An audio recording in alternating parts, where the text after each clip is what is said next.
क्या आपको मालूम है कि दुनिया में नेटफ्लिक्स से भी बड़ी एक ऐसी इंडस्ट्री है, या हॉलीवुड, बॉलीवुड, लॉलीवुड, जॉलीवुड और दुनिया में और भी इतने भी इंडस्ट्रीज़ है, उनसे बड़ी एक इंडस्ट्री है जो आपके होश उड़ा सकती है।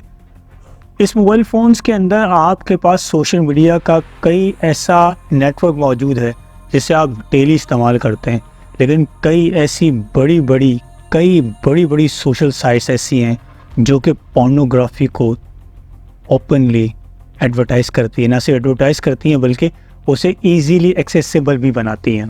14 बिलियन डॉलर्स की इंडस्ट्री कहाँ से शुरू होती है?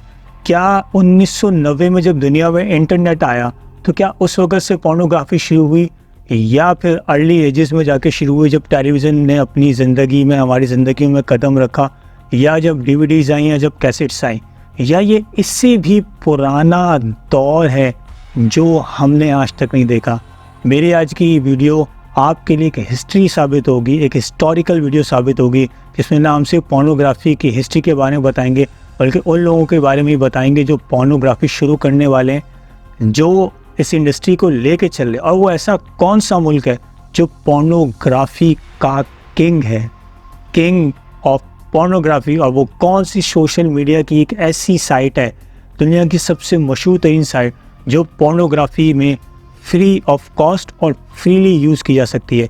आपके बच्चों के, लोगों के मोबाइल के अंदर वो कौन सी ऐसी सोशल मीडिया साइट है जो पोर्नोग्राफी लेके आ रही है आपके लिए बिल्कुल फ्री? क्या आप इस बारे में जानते हैं? नहीं?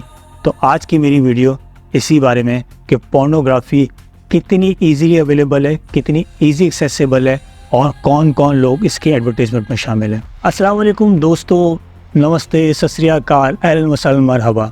मैं हूं इमरान अमीन। इंट्रो से आपको पता लग गया होगा कि आज जो हम बात करने वाले हैं वो बात करने वाले हैं पोर्नोग्राफी की। जनाब, ये एक ऐसा टॉपिक है जिस पे बात करते हुए बहुत सारे लोग कर लेते हैं, या तो फिर कान में ईयरबड्स लगा लेते हैं।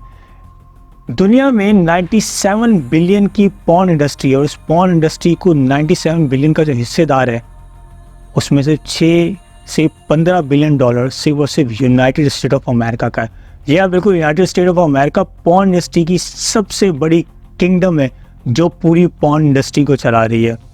जापान का 20 बिलियन डॉलर का हिस्सा था इसमें 2018 में, और आप अंदाज़ा लगा सकते हैं कि अब हम 2024 में खड़े हैं तो जापान इसमें कितनी ज़्यादा इन्वेस्टमेंट कर सकता है, कर चुका है, और कितना प्रॉफिटेबल है। सोचने की बात और समझने की बात है कि जैसे मैंने अपने इंट्रो में बताया कि पॉर्न शुरू कहाँ से हुआ। क्या ये अर्ली 90s में शुरू हुआ जब इंटरनेट ने हमारी दुनिया में कदम रखा, या 1920 में शुरू हुआ जब डीवीडीज़ का दौर नहीं था लेकिन कैसेट्स और पब्लिकेशंस मौजूद थी, या तो ये कहाँ से आया? आपको ये सुन के बहुत हैरानगी होगी कि आज से 35,000 साल पहले, यानी कि एंशियन दौर में पॉर्न का बाकायदा आगाज़ हुआ था। जी हाँ जनाब, एंशियन दौर में पॉर्न का आगाज़ हुआ था। एंशियन दौर में पॉर्न जब स्टार्ट हुआ तो उसकी एक तशहीर इस तरीके से की जाती है, या हमें जो नवादरात मिलते हैं या चीज़ें मिलती हैं उससे ये पता चलता है कि एंशियन दौर में जब पॉर्न होता था वो रॉक वॉल पे या किसी पिक्चर्स की सूरत में होता था, जो कि रॉक के ऊपर कुरेद के या नक्शे निगार जिसे हम कहते हैं आम लैंग्वेज में, उस तरीके से बनाए जाते थे। बहुत खुला देखा जा सकता है कि ये जो नवादरात, ये जो चीज़ें, ये जो बाक़ियात, जो बकायाजात जो हमें मिली हैं, उसमें आप देख सकते हैं कि पॉर्न किस तरीके से वाज़े किया जाता करता था, और इसे एक नाम दिया जाता है, इसे कहते हैं post pornography. Basically pornography word आया कहाँ से है? पोर्नोग्राफी ग्रीक का एक वर्ड है जिसे प्रॉन्स कहते हैं प्रोस्टिट्यूट को, और ग्राफी कहते हैं तहरीर को। ये चीज़ें तहरीरी तौर पर पहले की जाती थी, जिसमें स्टोरीज़ होती थी और तस्वीर शामिल होती थी। इन तमाम चीज़ों को पोर्ट्रे किया जा सकता था, इन तमाम चीज़ों को पोर्ट्रे किया जाता था वॉल्स पर और मुख्तलिफ़ चीज़ों के ऊपर बनाया जाता था, जिसमें एक चीज़ वाज़े की जाती थी कि सेक्स किस तरीके से किया जा सकता है, जिसके अंदर आज के दौर में सबसे ज़्यादा मशहूर चीज़ ग्रुप सेक्स भी ये शामिल है। या जनाब, ये तमाम चीज़ें उस तस्वीर के अंदर मौजूद होती थी और वहाँ के लोगों को दिखाई जाती थी, तरगीब दी जाती थी, लेकिन उसका बेसिक मकसद सिर्फ और सिर्फ लोगों को तालीम देना था। वो डॉक्टर्स या वो अताई या तो फिर वो शादीशुदा कपल्स शामिल थे जिन्हें ये चीज़ें दी जाती थी और बताया जाता था कि आपने अपनी सेक्सुअल लाइफ को कैसे करना है। तो फिर ये चीज़ आगे दुनिया में फैली कैसे? तकरीबन 3rd सेंचुरी में इंडिया की संस्कृत जबान के अंदर एक किताब कामा सूत्रा बेसिकली एक ऐसी किताब है, एक ऐसी पोस्टग्राफी है जिसके अंदर मुख्तलिफ पोस्चर्स को बताया गया था, जिसमें मुख्तलिफ चीज़ों को बताया गया था। जिसमें 16 प्लेजर ऑफ सेक्स के बारे में बताया गया था, जिसमें तस्वीर भी थी और जिसके अंदर तरीक़ाकार भी लिखा हुआ था। संस्कृत ज़बान के अंदर ये किताब थी जो 3rd सेंचुरी के अंदर रिलीज़ हुई थी और ये किताब एक बहुत पावरफुल किताब थी। हमने सिर्फ यही नहीं देखा बल्कि नेपाल के टेम्पल्स और इंडियन के पुराने टेम्पल्स के ऊपर भी इन तमाम चीज़ों के नक्शो निगार मौजूद थे और ये किताब ने पूरी दुनिया में एक अलग ही पहचान बनाई थी। और ये किताब कई ज़बानों के अंदर फिर बाद में रिलीज़ की गई, जिस पे इंडिया में बाद में फिल्म्स भी बनाई गई। और कामा सूत्रा की फ़िल्म बहुत मशहूर है जिसके अंदर प्लेजर बताया जाता है, इसके अंदर सेक्स की तमाम चीज़ें बताई जाती। तो ये वो अर्ली एजेस की चीज़ें थी जिसने सेक्स के पोस्टग्राफी में कदम रखा। उसके बाद फैनी हिल 1748 में एक ब्रिटिश ने एक बुक लॉन्च की। ये बुक टोटली एक पोर्नोग्राफी पे थी जिसके अंदर भी वो तमाम चीज़ें मौजूद थी जो देखने वाले देखना चाहते थे। बेसिकली पोर्नोग्राफी डायरेक्टली ही दुनिया के अंदर नहीं आई। 1920s की एज के अंदर जब ये पोर्नोग्राफी ने कदम रखना शुरू किया था तो किसी को इल्म नहीं था कि ये क्या होने जा रहा, लेकिन इन तमाम चीज़ों को एक पॉलिटिकली, साइंटिफिकली और बहुत सारी चीज़ों के ज़रिए आहिस्ता आहिस्ता लोगों में लेके आया गया। पहले किताबों की सूरत में, टेक्स्ट की सूरत में, फिर इनकी बुक्स लॉन्च की गई, फिर ये तस्वीर की सूरत में आने लगे और फिर आहिस्ता आहिस्ता इसने अपना कदम जमाया और फिर आने लगी फिल्म। 1953 में हग अफर ने प्ले बॉय मैगज़ीन का स्टार्ट लिया और ये प्ले बॉय मैगज़ीन एकदम दुनिया के अंदर फैला और इसने एक शोहरत हासिल की। पोर्नोग्राफी का बाकायदा आगाज़ 1920 में किया गया, जबकि इसका गोल्डन टाइम जो था वो 1960 से 1980 था, जबकि 1980 में इसकी बाकायदा डिस्ट्रीब्यूशन भी स्टार्ट हो गई थी, जब कैसेट्स आ गई थी और कैसेट्स के ज़रिए भी इन तमाम चीज़ों को लॉन्च किया जाता था। दुनिया की सबसे पहली फिल्म 1972 में डीप थ्रॉट के नाम से एक मूवी रिलीज़ हुई थी जिसकी लीड एक्ट्रेस थी लिंडा और उसका शौहर था चक। हकीकतन शौहर चक जो इससे तमाम चीज़ें करवाता था। और डीप थ्रॉट मूवी एक ऐसी मूवी थी जिसने एक रिकॉर्ड कायम किया था। ये फिल्म इतनी मशहूर हुई थी कि न्यूयॉर्क में इसके 10 शोज पर डे लगते थे और उस टाइम के लोगों के मुताबिक उसने उस टाइम में $600 बिलियन का बिजनेस किया था, जो आज के आप पता नहीं कितने बनते होंगे। फिर उसके बाद 1969 में अनसिमुलेटेड सेक्स रिलीज़ की गई। ये फिल्म भी अपने आप में एक अलग ही फिल्म थी।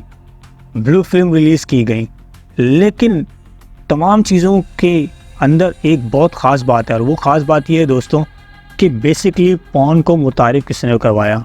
पॉर्न की सबसे बड़ी इंडस्ट्री आज भी यूनाइटेड स्टेट है। यूनाइटेड स्टेट ही है जिसके अंदर सबसे बड़ी पॉर्न इंडस्ट्री कायम है और ये पहला एक ऐसा मुल्क है जिसने पॉर्न में काम करने वाले लोगों को पॉर्न आर्टिस्ट का खिताब। इसके अलावा दुनिया में सबसे ज़्यादा पॉर्न बनाने वालों में सबसे पहला number United state of America का है, जबकि दूसरे नंबर पर यूके है, जबकि तीसरे नंबर पर जापान आता है। तो पॉर्न देखने वालों में भी यूएस पहले नंबर पे, यूके दूसरे नंबर पे और जापान तीसरे नंबर पे, फिर इंडिया, फिर पाकिस्तान और फिर दूसरी कंट्रीज़ आती है। लेकिन अब कंट्रीज़ के अंदर भी पॉर्न बहुत ही ज़्यादा शिद्दत के साथ देखा जाता है। दुनिया के मशहूर पॉर्न स्टार्स जो हैं वो या तो फिर कज़ैच हैं, या तो फिर हंगरियन है, या तो फिर यूरोपियन है। यूरोपियन कंट्रीज़ ने भी अपना एक बहुत बड़ा डीप रोल प्ले किया था इन तमाम पोर्नोग्राफी के अंदर और पॉर्न की बाकायदा तस्वीर और इस इंडस्ट्री को बढ़ावा देने में भी यूरोप का बहुत बड़ा किरदार। इससे भी बड़ा काम जो दुनिया में कार्टून की सूरत में है, जो कार्टून आपके बच्चे देखते हैं, जो कार्टून हर एक आम आदमी भी देखता है, जो कार्टून नेटवर्क भी देखता है और जो कार्टून देखने का बहुत शौक़ है, उससे जापान ने अपने अंदर घसीटने की, दबाने की कोशिश की हेंटाई कार्टून के ज़रिए, जहाँ वो हेंटाई कार्टून के ज़रिए सेक्सुअलिटी को प्रमोट करता है। और अगर आप उनके हेंटाई कार्टून्स देखें तो यकीन मानिए आप उसे अकेले ही बैठ के देख सकते हैं, फैमिली के साथ देख के बिल्कुल नहीं बैठ के देख सकते, क्योंकि वो कार्टून्स इतने ज़्यादा वर्गर्स होते हैं और इतने ज़्यादा सेक्सुअल अपीलिंग होते हैं कि वो आपको किसी और ही दुनिया में ले जाएंगे। दोस्तों नेटफ्लिक्स तो बहुत बाद में आया, लेकिन नेटफ्लिक्स आने से पहले इंटरनेट ज़रूर आ गया था और इंटरनेट आने के बाद 1995 में सबसे पहली पॉर्न की वेबसाइट बनी थी। जी हाँ जनाब, डैनीज हार्ड ड्राइव के नाम से दुनिया की सबसे पहली पॉर्न वेबसाइट बनी थी जिसे डैनी ऐश चलाती थी और डैनी ऐश एक एक्स लॉयर थी। इसके अलावा वो अपनी वेबसाइट में अपनी पॉर्न फिल्म्स की न्यूड मॉडल भी थी, इसके अलावा वो एरोटिक डांसर भी थी, इसके अलावा वो पॉर्न स्टार भी थी, और इसके अलावा वो बहुत कुछ थी जो वो करती। सिंपली मैं अगर ये कहूँ तो वो एक वेब डेवलपर, उन्होंने अपनी वेबसाइट बनाई जिसे Danny.com के नाम से जाना जाता था, और उस वक्त वो पॉर्न की पहली वेबसाइट थी जिसने इंटरनेट की दुनिया के अंदर कदम रखा था। लेकिन उससे पहले जो पोर्नोग्राफी मौजूद होती थी या जो भी पोर्नोग्राफी वीडियोस होती थी वो या तो सैनमास की जीनत बनी है, या तो फिर पेपर की जीनत बनी है, या तो फिर किसी नक्शो निगार की सूरत में लोगों तक पहुंची है। डैनिस के बाद आई worldsex.com, और worldsex.com दुनिया में दूसरे नंबर की एक वेबसाइट थी जो इस दुनिया में आई, और इस दुनिया में इसने लोगों के जहनों को तबाह बर्बाद कर दिया, नस्लों को तबाह बर्बाद कर दिया, लोगों को तरगीब दी। यूएस अपना काम कर रहा था और यूएस ने पॉर्न स्टार्स को एक पॉर्न स्टार का लक़ब देके उनके लिए एक शान शौकत और एक चगमगाती दुनिया पैदा कर दी गई। आपको पता है कि $400 से $1200 एक पॉर्न स्टार को दिए जाते हैं, जिसे कुछ भी नहीं समझा आता, जो कि एक ना होने के बराबर की एक कमाई है। लेकिन ये पॉर्न इंडस्ट्री को एक पॉर्न स्टार, एक जगमगाती और एक फुगासी दुनिया दिखाकर उन्हें इस तरह की तरगीब दी गई कि वो इस इंडस्ट्री में ऐसे शामिल हुए जैसे हॉलीवुड में स्टार शामिल होते हैं, जिस तरह बॉलीवुड में स्टार शामिल होते हैं, या किसी बड़ी मूवी की कास्ट के अंदर एक स्टार शामिल होता है। वो अपने आप को समझता है कि आई एम अ सुपरस्टार। दुनिया में सबसे ज़्यादा देखी जाने वाली, सर्च की जाने वाली 14 वेबसाइट्स के अंदर जो नंबर कंटिन्यूस में आती है वो एक सबसे बड़ी पॉर्न वेबसाइट है, वह है पॉर्नहब। दोस्तों, पॉर्नहब का साउंड तो आपको याद होगा, टिट वाला जो साउंड एक आता है तो आम लोगों की नज़रें एकदम से मुड़ जाती हैं, कहे ये क्या म्यूज़िक बज गया, तो आप फ़ौरन से एंट्री लगा लेते हैं और तमाम चीज़ें करते हैं। तो जनाब, जब ये पॉर्नहब आई थी तो पॉर्नहब की इंडस्ट्री एक नई और एक बिल्कुल ही अलग जिद्दत लेके आई थी कि पॉर्नहब दुनिया की एक तो 14 टॉप वेबसाइट्स के अंदर शामिल थी। एक्स वीडियोज़ के बाद दूसरी सबसे ज़्यादा सर्च की जाने वाली इंडस्ट्री थी, और ये एक कैनेडियन के हाथ की वेबसाइट है, जो कि कैनेडियन के पास तो बहुत बाद में है, जो कनाडा से ऑपरेट हो रही है, लेकिन उससे पहले भी उसके एक दो CEOs थे जिन्होंने पहले वेबसाइट बनाई, फिर उसके बाद उसको शफल किया, फिर उसके बाद उसको शफल किया, और फिर एक आखिर में कनाडा के बंदे के पास आई, और फिर ये एक बहुत बड़ी इंडस्ट्री बन गई। 25 मई 2007 को रिलीज़ होने वाली ये वेबसाइट नेटफ्लिक्स के टोटल रेवेन्यू से बहुत बड़ी है। फॉर्ब्स के मुताबिक $4 बिलियन का टर्न आउट है इस वेबसाइट का, $4 बिलियन का। पॉर्नहब के टोटल विजिटर 42 बिलियन है, जबकि 39 बिलियन सब्सक्राइबर्स मौजूद हैं। 115 मिलियन लोग रोज़ाना इस वेबसाइट को देखते हैं, जबकि 5 मिलियन पर घंटा इस वेबसाइट को देखा जाता है, और 80,000 पर मिनट इस वेबसाइट को सर्च किया जाता है। यह है पॉर्नहब, पोर्नोग्राफी की सबसे बड़ी वेबसाइट। पॉर्नहब ने जहाँ बहुत सारे लोगों के साथ गठजोड़ बनाया, बहुत सारे लोगों के साथ मर्ज किया, वहीं कई लोगों ने इसको बहुत ज़्यादा नुकसान ही पहुँचाया। पॉर्नहब एक बहुत बड़ी इंडस्ट्री है, और मैंने आपको बताया कि 400 से $1200 एक एक्टर या एक एक्ट्रेस को पे किया जाता है उस पॉर्न फिल्म के लिए काम करने के लिए। लेकिन उसके बाद भी कई ऐसी चीज़ें हैं जहाँ से ये अपनी इनकम को लेके आते हैं या इनकम को जनरेट करते हैं। ओनली फैंस हम सबको पता होगा, तकरीबन तमाम ही लोगों को पता होगा, और ओनली फैंस एक ऐसी जगह है जहाँ पे लोग सब्सक्रिप्शन हासिल करते हैं और फिर इन तमाम पॉर्न एक्ट्रेस की पूरी वीडियोस देखते हैं। बेसिकली आप जो इन पॉर्नहब पे या दूसरी वेबसाइट्स के ऊपर जो वीडियोस देखते हैं वो पूरी वीडियोस नहीं होती हैं, बहुत ज़्यादा वीडियोस कटी हुई होंगी। बहुत सारे लोग जो देखते हैं उनको तो ये बात बहुत अच्छी तरीके से पता होगी कि वो वीडियोस कभी भी पूरी नहीं होती, बल्कि उस वहाँ पे एंड में बताया जाता है कि आप ये वीडियोस यहाँ दे सकते हैं, ये वीडियोस आप वहाँ दे सकते हैं, और फिर वो वीडियोस जब वहाँ आप जाते हैं तो वहाँ पे सब्सक्रिप्शन हासिल की जाती है और वहाँ पे ये वीडियोस दिखाई जाती है। लास्ट में ये वीडियोस वहाँ पे दिखाई जाती हैं, बल्कि वहाँ पे वीडियो कैम के ज़रिए भी, लाइव कैमिंग के ज़रिए भी ये पोर्नोग्राफी चलती है, जिसके अलग से सब्सक्रिप्शन चार्जेस होते हैं, और लोग इस चीज़ को देखते हैं और बहुत गौर देखते हैं, और बहुत ज़्यादा लोग देखते हैं। आपकी सोच होगी कि Pakistan, India, US, Japan, Europe और कई इस्लामिक कंट्रीज़, इस्लामिक कहना बहुत अजीब सा लग रहा है, लेकिन फिर भी कई ऐसे इस्लामिक कंट्रीज़ हैं और कई ऐसे लोग हैं जो इन पॉर्न इंडस्ट्री को देखते हैं। पॉर्न इंडस्ट्री में जब इस्लामिक कंट्रीज़ की बात हो रही है तो मियाँ खलीफा किसको मालूम नहीं है। मियाँ खलीफा एक बहुत बड़ा नाम है जो पॉर्न इंडस्ट्री को उस वक्त तो छोड़ चुकी हैं, लेकिन अपने वक्त की एक बहुत ही बड़ी पॉर्न स्टार थी, और बहुत ही ज़्यादा इनके ऊपर मामला चलते रहे, बहुत ज़्यादा डगमगाती चीज़ें होती रहीं, लेकिन फिर भी सब उनको जानते हैं, उनको देखते रहें। इसके अलावा इंडिया से अगर हम बात करते हैं तो फिर आपका नाम जहन में सनी लियोनी का आता है, या फिर पूनम पांडे का आता है, या फिर नादिया अली का आता है, या फिर पॉर्नहब के जाने में पहचाने, या बल्कि पॉर्नहब से ही पहले जाने पहचाने एक बड़ी शख्सियत है जिन्हें आपने डॉक्टर, प्लम्बर और कारपेंटर और ड्राइवर एंड माली एंड पता नहीं किसके रूप में, बल्कि इवन के उन लोगों ने तो अपने बिशप को भी नहीं छोड़ा, पादरियों को भी नहीं छोड़ा। उस रूप में भी आपने जिस कैरेक्टर को देखा होगा, जो आज भी अगर एक नाम लिया तो सबके जहन में उसकी तस्वीर आ जाती है, वो है हमारा गंजा जॉनी सिंस। और जब आप जॉनी सिंस की वीडियोस पूरी दुनिया में मशहूर है और तमाम लोगों को जानते हैं। अच्छा, दुनिया में कई ऐसी वेबसाइट्स होती है जो गवर्नमेंट वेबसाइट्स होती हैं, बहुत ज़्यादा हाईली गवर्नमेंट वेबसाइट्स होती हैं, बहुत सिक्योरिटी प्रोटोकॉल्स में होती हैं, लेकिन फिर भी वो जो है वो करप्ट हो जाती हैं, वो ख़राब हो जाती हैं या वो हैक हो जाती है। लेकिन कभी आपने ज़िंदगी में नहीं सुना होगा कि कोई पॉर्न की वेबसाइट जो है वो हैक हुई हो या पॉर्न की वेबसाइट जो है वो ख़राब हुई हो। उसका रीज़न पता है वो क्या है? आप जितनी भी वेबसाइट दूसरी दुनिया में देखते हैं वो डेडिकेटिव नेटवर्क के ऊपर मौजूद नहीं होती है, डेडिकेटिव सर्वर के ऊपर मौजूद नहीं होती है।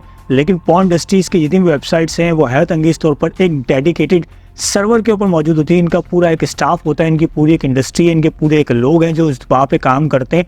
और ये एक बहुत बड़ी इंडस्ट्री, एक ऑफिस की तरह, एक इंडस्ट्री की तरह काम करती है, एक ऑर्गेनाइज इंडस्ट्री की तरह काम करती है। और जिस तरह हम पॉर्नहब की बात कर रहे थे कि जिस तरह उसके अंदर भी बहुत सारे लोग मर्ज हुए थे, तो उस पर भी कई ज़्यादा लॉ सूट्स हुए जिनके ऊपर, जिसमें 2015 के अंदर एक फिल्म उसके अंदर अपलोड की गई थी, जिसमें 14 साल लड़की का एक रेप था, जिसमें 2019 के अंदर भी एक वीडियो उसके अंदर अपलोड की गई, जिसके अंदर एक 15 साल लड़की का रेप की वीडियो थी जो अपलोड की गई थी। बाद में उन दोनों वीडियोस को ब्लॉक कर दिया गया, डिलीट कर दिया गया, लेकिन इतनी देर हो गई थी कि वो वीडियोस फैल गई थी। इस्लामाबाद के अंदर भी कई साल पहले एक कैफ़े का एक बहुत बड़ा वाक़या पेश आया था, जब ये तमाम वीडियोस कैफ़े की प्राइवेटली केबिन्स के अंदर कपल्स की जो वीडियोस थी उन्हें इंटरनेट के ऊपर फ़रोग किया गया था। और उससे बहुत ज़्यादा पैसा कमाने का, तो बंदा उस क्लब को बंद करके, उस कैफ़े को बंद करके चला गया था। लेकिन वो वीडियोस रिलीज़ होने के बाद कई लड़कियों ने खुदकुशी की। यहाँ एक छोटी सी बात ऐड करता चलूँ कि बहुत सारे लोगों के जहन में ये बात आती है कि पॉर्न इंडस्ट्री में काम करने वाले लोगों की कोई ना कोई मजबूरी होती है।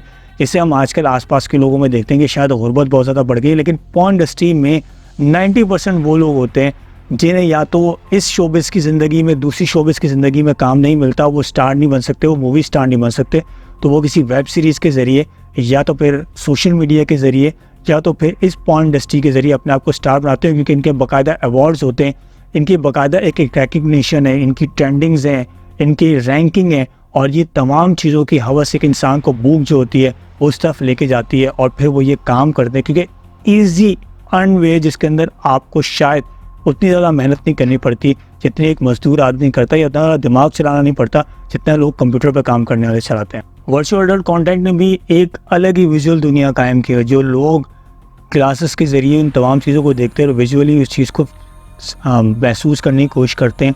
और ये इंडस्ट्री एक बहुत बड़ी इंडस्ट्री है। पोर्नोग्राफी में वेबसाइट देखने के बाद ये एक ऐसा इम्पैक्ट क्रिएट करती है जो आपके दिमाग को माफ कर देती है और आपको किसी और दुनिया में ले आती है।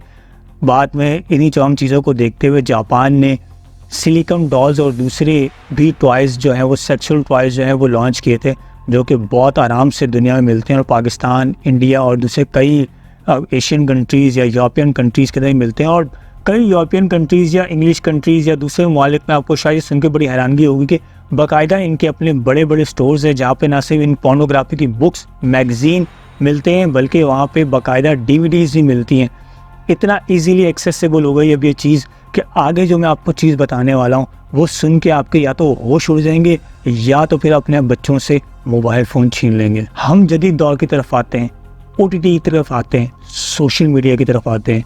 आज Twitter, Instagram, Facebook, TikTok, Snapchat, OnlyFans, हर तरफ दुनिया में तमाम वो चीज़ें जो आपके मोबाइल फ़ोन पे एक्सेसिबल हैं, ईजी एक्सेसिबल हैं। ये तमाम सॉफ्टवेयर्स, ये तमाम सोशल मीडिया साइट्स आपके मोबाइल के अंदर मौजूद है। लेकिन आपको पता है ये एक एडवर्टीज़मेंट के थ्रू आउट, एक एडवर्टीज़मेंट के वे के ज़रिए सिर्फ पोर्नोग्राफी को ही नहीं बल्कि विजुअली भी आपके दिमाग को अट्रैक्ट करने की कोशिश की जा रही है, इस दुनिया को नंगा करने की कोशिश की जा रही है। आपने नोट किया होगा कि आपके आसपास के कंट्रीज़ में, आपके कंट्रीज़ में आहिस्ता आहिस्ता औरतों के और मर्दों के कपड़े उतरते जा रहे हैं। फ़ैशन इतना जदीद और फास्ट होता जा रहा है कि वो औरतों के कपड़ों को छोटे से छोटा करता जा रहा है और इन छोटे कपड़ों की कीमत बहुत ही कम होती है। इसी वजह से आज दुनिया में लोगों के जहन में ये असर बैठ गया है कि जितने कम तस्वीरें, जितने कम कपड़ों की तस्वीरें होंगी, आप उतने ज़्यादा पुरकशिश नज़र आएंगे। कई ऐसी एडवर्टीज़मेंट, कई ऐसे एड्स, कई ऐसे कमर्शियल्स आपको ऐसे दिखाए जाते हैं सोशल मीडियाज़ के ऊपर, जो न सिर्फ आपके बल्कि आपके बच्चों के, आपके आसपास के लोगों के, तमाम लोगों के दिमागों को माफ़ करते हैं, ना सिर्फ मर्दों के बल्कि औरतों के। इंडिया में इंडिया वेब सीरीज़, उल्लू की वेब सीरीज़ या दूसरी वेब सीरीज़ जो आती हैं वो कमा सुतरा की एक नई शक्ल है। आप ये कह लें कि कमा सुतरा को एक तरीके से सेक्सुअली विजुलाइज कर दिया गया है। या उसमें जिसमें आप किरदार अदा करती हैं आपकी पूनम पांडे या दूसरी कई एक्ट्रेस, वो एक्ट्रेस हैं जिस तरह मैंने आपको बताया था जिनको इंडियन फिल्म इंडस्ट्री में यानी कि बॉलीवुड में काम नहीं मिलता या ड्रामाज में काम नहीं मिलता, वो आपको पॉर्न इंडस्ट्रीज़ के अंदर नज़र आती है, पॉर्न फिल्म्स के अंदर नज़र आती हैं। या फिर इंस्टाग्राम के ऊपर सोफिया अंसारी का तो सबको ही पता होगा, पता तो होगा ना, बिल्कुल। आप तमाम लोग उसी टिकटॉक पे वीडियोस भी देखते होंगे और तमाम जगहों पर उसकी वीडियोस भी देखते होंगे। वो भी वल्गैरिटी को सपोर्ट करती है। पाकिस्तानी कई एक्ट्रेसेस ऐसी हैं या पाकिस्तानी कई मॉडल्स ऐसी हैं जिनके अगर आप इंस्टाग्राम उठा के देखें तो यकीनन आपको शर्म ही आएगी। और शर्म क्या आएगी, बल्कि आप तो देखते ही हैं तो आपको ये अंदाज़ा होगा। लेकिन अगर आप मेरे पर्सपेक्टिव से देखें तो आपको ये अंदाज़ा होगा कि पॉर्न को किस तरह विजुलाइज किया जा रहा है, उनके कपड़े, उनके ड्रेसेस या उनके तमाम। मैंने आपसे एक शुरू में बात कही थी कि ऐसे कौन से सोशल नेटवर्क्स हैं जो आपके मोबाइल के अंदर मौजूद हैं और आपको पता भी नहीं है कि वो कितनी बड़ी पॉर्न इंडस्ट्री है। नंबर 1 पे मेरी नज़र में इंस्टाग्राम एक ऐसा इजी एक्सेसिबल है कि अगर आप इसे स्क्रॉल डाउन करेंगे, स्क्रॉल अप करेंगे तो आपको अपने होम पर कई ऐसी तस्वीर और कई ऐसे कॉमिक्स नज़र आएंगे, कई ऐसे मीम्स नज़र आएंगे जो डबल मीनिंग होने के अलावा वल्गर भी होते हैं। और कई ऐसे लोगों की पर्सनल और पब्लिक वेरीफाइड प्रोफाइल्स हैं जिसके ऊपर अगर आप उनके ड्रेसेस देखेंगे तो आप शायद पूम हो जाएंगे। इसके अलावा OTT सबसे मशहूर नेटफ्लिक्स के ऊपर भी 18+ अडल्ट कंटेंट की इतनी बड़ी बड़ी मूवीज़ और इतनी हाई डेफिनेशन की वीडियोस आती हैं और इतनी ग्रिपिंग मूवीज़ आती हैं कि आप उस मूवीज़ की स्टोरी के अंदर इतना गुम हो जाता है कि आप उन तमाम सेक्स की चीज़ों को देखते रहते हो और वो आप हैबिट बना लेते हो और फिर ये ज़िंदगी में आपके चलती है। And the last but not least, सबसे बड़ी वेबसाइट, सबसे बड़ा सोशल नेटवर्क आपको शायद मालूम नहीं होगा जो मैं आपके सामने आज डिस्क्लोज करता हूँ, और वो सोशल नेटवर्क है ट्विटर। या जनाब ट्विटर एक इतना बड़ा पॉर्न इंडस्ट्रीज़ का मालिक है जिसके बारे में आप सोच भी नहीं सकते। ट्विटर एक वाहिद ऐसी प्लेस है जिसमें आप खून रेजी, जिसमें आप एक्सीडेंट, जिसमें आप रेप, जिसमें आप कत्ल, जिसमें आप पब्लिक फाइट्स, घर की फाइट्स, पॉर्न तस्वीर और तमाम चीज़ें शामिल कर सकते हैं। ये एक ऐसी जगह है, एक पॉर्न देखने वालों के लिए ऐसी जन्नत है जहाँ VPN बगैर यूज़ किए, आपके पास VPN नहीं है, चाहे आप एंड्रॉयड पे हो चाहे आप आईफोन के ऊपर हो, आप दुनिया में कहीं पे भी हो, आप कहीं पे मोबाइल इस्तेमाल कर रहे हो, आपके पास अगर इंटरनेट है तो आप पॉर्न उस पर सर्च कर सकते हो। ना सिर्फ सर्च कर सकते हो बल्कि 1 से 1.5 से 2 घंटे इसकी हाई डेफिनेशन HD क्वालिटी की 4K वीडियोस इसके ऊपर बाकायदा पूरी दे सकते हैं। दुनिया के बड़े बड़े पॉर्न हब, बीज, एक्स हैमस्टर, XNX और इसके अलावा X वीडियोस, वर्ल्ड सेक्स और पता नहीं कितने लोग, कितने बड़े प्रोफाइल्स उस वक्त उसके मौजूद है। दुनिया की बड़ी पॉर्न स्टार्स के ट्विटर के ऊपर अकाउंट्स मौजूद है और ये तमाम वीडियोस ट्विटर के ऊपर इजीली एक्सेसिबल है और आप इन्हें देख सकते हैं। यह आपके लिए इतना ईजी हो गया कि इस पर कोई भी लॉ नहीं है, इस पर कोई भी रिस्ट्रिक्शन नहीं है। तो जनाब, आपके हाथ में अगर मोबाइल फ़ोन है और आपके पास ट्विटर है और आप सर्च करना जानते हैं, तो अगर आपको किसी पॉर्न स्टार का नाम मालूम है तो सर्च करके देखिए, आपके सामने उसकी पूरी वीडियोस आ जाएंगी। एंड ऑफ द कंक्लूजन यही है कि 35,000 साल पुरानी पोर्नोग्राफी जो कि एक पॉर्न अवेयरनेस थी, आज इस वक्त एक पॉर्न इंडस्ट्री बन चुकी है, आपके मोबाइल फ़ोन में आ चुकी है। DVDs, कैसेट्स का दौर ख़त्म हो चुका है, शर्म ख़त्म हो चुकी है। आप रात को बंद अंधेरे कमरे में आपका बेटा, आपकी बेटी या शायद आप खुद भी पॉर्न्स के एडिक्ट हो चुके हो, क्योंकि पॉर्न दुनिया में ड्रग्स से बहुत बड़ी एडिक्टिव है और ये एक ऐसा जहर, एक ऐसा नशा है जो अगर आपके दिमाग में बैठ जाए तो फिर क्या आप शादीशुदा और क्या फिर आप गैर शादीशुदा, आपको जब ये एक लत लग जाती है तो फिर मुझे तेरी लत लग गई और फिर लग गई और फिर आपके लग जाते हैं और फिर पूरी दुनिया में आप फिर ये पॉर्न ढूंढते रहते हैं। और फिर एक ऐसा नशा है कि जिस तरह आपके जिस्म में नशे की कमी होती है ना, उसी तरह पॉर्न आपको अपनी ज़िंदगी में अपनी तरफ यूँ करके खींचता है और आप ना चाहते हुए भी वो टाइम ढूंढते हैं कि जब अपने कान में एयरबड्स लगाऊं और इस पॉर्न को देखूं। क्योंकि अब तो आपको पता लग गया कि पॉर्न आपको सबसे ज़्यादा आसानी से काम मिल सकता है। गूगल क्रोम पे अगर आप सर्च करेंगे तो नहीं मिलेगा, लेकिन UC ब्राउज़र अगर आपके मोबाइल में है ना तो आप उस पर पॉर्न की कोई भी वेबसाइट खोल सकते हैं। ये तमाम चीज़ें आपके हाथों के अंदर मौजूद है। तो एक बार गौर से सोचिए, ये ड्रग एक ऐसा ड्रग है ना जिसका धुआं है ना इसके कुछ सिम्टम्स सामने नजर आते हैं, लेकिन इंटरनली ये आपको मार देता है, आपके दिमाग को मार देता है, आपकी सोच को मार देता है। फिर वही होता है जो हम बाहर देखते हैं, रेप और ऐसे कई सीन जिनकी प्राइवेट वीडियोस रिकॉर्ड होती हैं और इंटरनेट पर रिलीज होती है। लास्ट में सिर्फ एक बात कहता हुआ जाऊँगा कि अगर आप किसी से प्यार है, आप किसी से मोहब्बत करते हैं और आपके दरमियान में कुछ सेक्सुअल रिश्ता है, तो फॉर गॉड से उसकी वीडियो मत बनाइए। आपको ऐसा लगता है कि शायद आपके मोबाइल में आपकी वीडियो रहती होगी, लेकिन अगर वो वहाँ से लीक होकर इंटरनेट पर चली गई तो आपकी ज़िंदगी तबाह हो सकती है। और आपने कई चीज़ें देखी है। उम्मीद करता हूँ ये आपको वीडियो ज़रूर समझ में आई होगी। नेक्स्ट वीडियो में कुछ और चीज़ लेकर आऊँगा, और वीडियो समझ में आए तो लाइक एंड सब्सक्राइब जरूर कीजिएगा। Thank you. अल्लाह हाफिज़।